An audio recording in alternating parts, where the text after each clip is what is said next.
Welcome to Fast Post with 𝐂𝐬𝐬 Today is February 18, 2025, and we've got a power-packed lineup of breaking news, in-depth analyses, and exclusive insights just for you. From global politics to economic shifts and security updates, we're covering the stories that matter most. Stay with us as we unpack the headlines, decode the trends, and bring you the latest developments from around the world. So let's dive in. UK's 𝐵𝐫𝐞𝐬 signs $600 million investment deal with Ethiopian Investment Holdings and Agricultural Works Corporation, a game changer for Ethiopia's agriculture. UN seeks $6 billion to combat unprecedented hunger crisis in Sudan. M23 rebels promise security in Bukavu after looting and prison break. The news in detail. In a significant boost to Ethiopia's agricultural sector, the Ethiopian Investment Holdings (EIH) and Agricultural Works Corporation have signed a landmark $600 million shareholders agreement with the United Kingdom's 𝐵𝐫𝐞𝐬 company.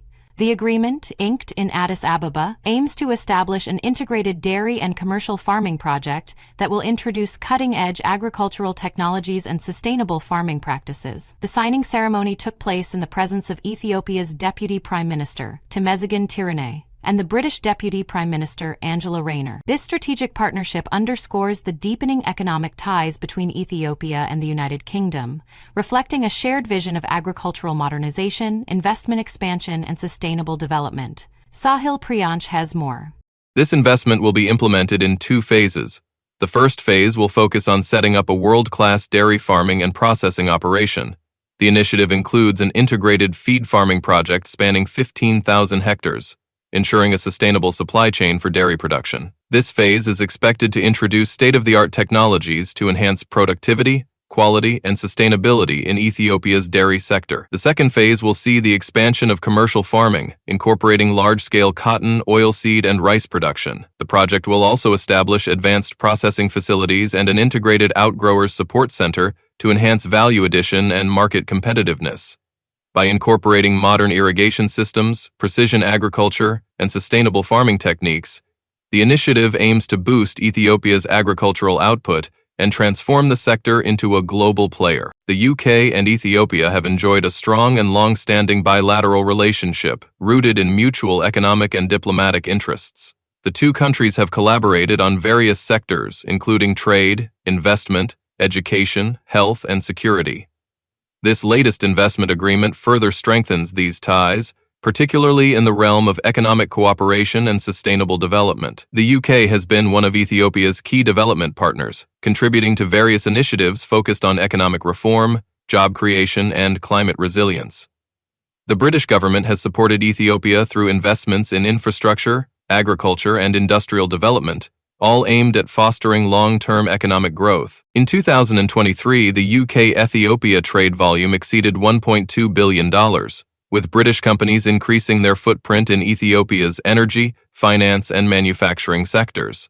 The signing of this $600 million agreement aligns with the UK's broader strategy of strengthening trade and investment relationships with African nations. Speaking at the signing event, British Deputy Prime Minister Angela Rayner highlighted the significance of the deal. Ethiopia's Minister of Agriculture 𝐵𝐫𝐬𝐬 emphasized that the project will play a pivotal role in modernizing the country's agriculture sector. He noted that the investment will help Ethiopian farmers adopt advanced farming techniques, increase yields, and improve product quality, ultimately boosting exports and foreign exchange earnings. Albrecht Frischenflager, Chief Investment Officer of 𝐵𝐫𝐞𝐬, underscored the scale and ambition of the project, stating, "Ethiopia has positioned agriculture as a key driver of its economic growth, with the sector employing over 70% of the population. The introduction of large-scale commercial farming combined with advanced dairy production is expected to contribute significantly to Ethiopia's GDP, while ensuring food security and sustainability. As Ethiopia continues its path towards economic growth and agricultural modernization, such investments play a crucial role in ensuring long-term prosperity, job creation, and enhanced global trade relations. With strengthened Ethiopia-UK relations, this landmark agreement is expected to pave the way for more collaborative ventures in various sectors, driving sustainable growth and development for both nations. The United Nations has launched an urgent appeal for $6 billion to address Sudan's escalating hunger crisis, calling it the worst humanitarian catastrophe of its kind. The funds are aimed at supporting over 21 million people affected by famine and displacement due to the ongoing civil war. The appeal, announced on Monday, marks a 40% increase from last year's request, reflecting the worsening situation in Sudan. UN officials emphasized that famine conditions have already taken hold in at least 5 locations, threatening millions with starvation. UN Aid Chief Martin Griffiths described Sudan's crisis as the largest global humanitarian emergency, surpassing previous hunger disasters in scale and urgency. He urged international donors to step up, warning that delays in funding could lead to mass starvation and further destabilization in the region. Despite the urgent need, funding shortfalls continue to impact relief efforts.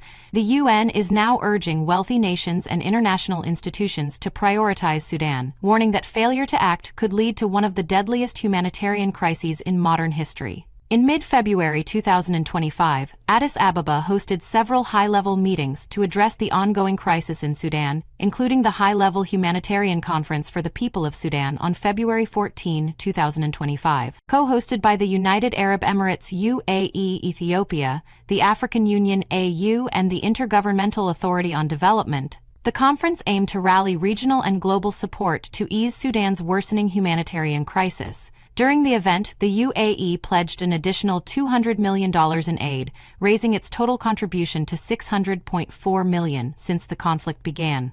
The leaders also called for a humanitarian ceasefire during Ramadan to ensure the safe delivery of critical aid to those in need. We're here today to launch 2 plans. Together, they request $6 billion to support close to 21 million people in Sudan and up to 5 million others, primarily refugees, in neighboring countries. And as I said at the start, we recognize that this is a staggering amount of money, the largest UN-coordinated appeal in Sudan's history. It would be a staggering amount to try to raise in normal times, let alone in the midst of the financial squeeze that we're experiencing. Because this is a humanitarian crisis that is truly unprecedented in its scale and gravity. And it demands a response unprecedented in scale and intent. It's a crisis that is increasingly crossing Sudan's borders, threatening to destabilize neighbors in ways that risk being felt for generations to come.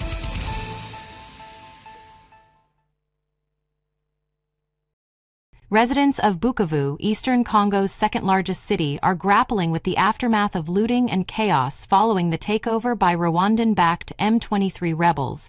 The rebel group has pledged to restore order after government troops withdrew, leaving the population vulnerable to crime and a mass prison break. M23 fighters seized control of Bukavu on Sunday, marking their most significant advance since capturing Goma in late January. The fall of Bukavu, a key commercial hub, along with its strategic airport in nearby Kavumu, has further weakened Kinshasa's authority in the region and intensified fears of a wider regional conflict. The rapid offensive by M23 has heightened concerns over the humanitarian impact of the ongoing conflict, with thousands displaced and essential services disrupted.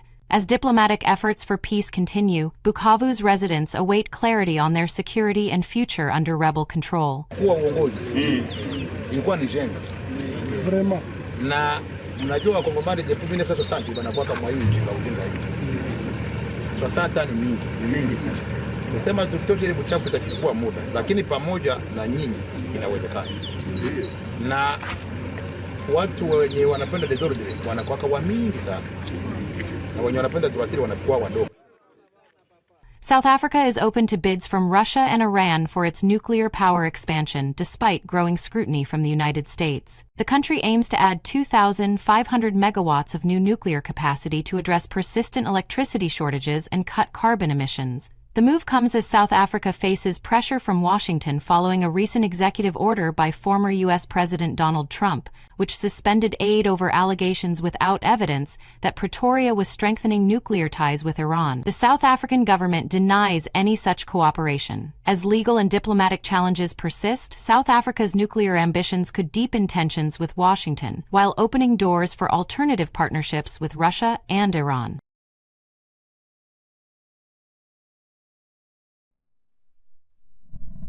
Thank you for being part of today's broadcast. Stay informed with the latest updates and join us again tomorrow for more in-depth coverage of the stories that matter.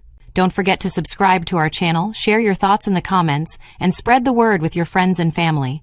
For real-time updates, follow us on Facebook, TikTok, and Twitter, because the news never stops, and neither do we. Until next time, stay safe, stay informed, and have a fantastic day.